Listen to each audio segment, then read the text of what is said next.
ചുട്ടുപൊള്ളുന്ന കൊടും വേലിന് ശേഷം ഹൈറേഞ്ചിൻ്റെ മലമടുക്കുകളിൽ മഴ വന്നെത്തി.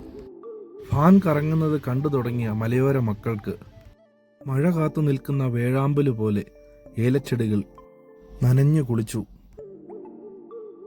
പുറ്റടിയുടെ പ്രാന്തപ്രദേശങ്ങളിലെ മഴക്കാഴ്ചയാണിത്. മഴ പെയ്തതിനു ശേഷം വെള്ളം അങ്ങിങ്ങായി തളം കെട്ടിക്കിടക്കുന്നു. നനച്ചിരിക്കാതെ പ്രകൃതി വരദാനമായി തന്ന മഴ എല്ലാത്തിൻ്റെയും തുടക്കമാണ്, എല്ലാ ഐശ്വര്യങ്ങളുടെയും തുടക്കം. ഞായറാഴ്ച വൈകിട്ടത്തെ ക്രിക്കറ്റ് കളിയിൽ ഏർപ്പെട്ടുകൊണ്ടിരിക്കുമ്പോഴാണ് മഴ പെയ്തത്. തോക്കാൻ വെറും 4 റൺസ്. ഈശ്വരൻ വിചാരിച്ച പോലെ മഴ വന്നെത്തി. എതിർ ടീം ഊടുപാട് വേളം. ഞാൻ കൊണ്ടുവന്ന് മഴ പെയ്ച്ചതുപോലെ. ഞായറാഴ്ച പൊതുവെ അതിഥി തൊഴിലാളികളുടെ ദിവസമാണ്. സിറ്റിയിലെങ്ങും അതിഥി തൊഴിലാളികളുടെ തിരക്ക്.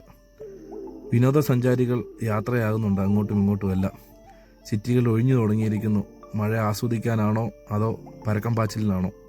സിറ്റിയിൽ അങ്ങിങ്ങായിട്ട് ഇലക്ഷൻ ചൂടിലാണ് ഈ മഴയത്തും. എന്തായാലും വൈകിട്ടത്തെ ഇന്ത്യ ദക്ഷിണാഫ്രിക്ക കളി മുടക്കാതിരുന്നാൽ മതിയായിരുന്നു. വീണ്ടും മഴ പ്രതീക്ഷിച്ചുകൊണ്ട് സി യു, ബൈ ബൈ.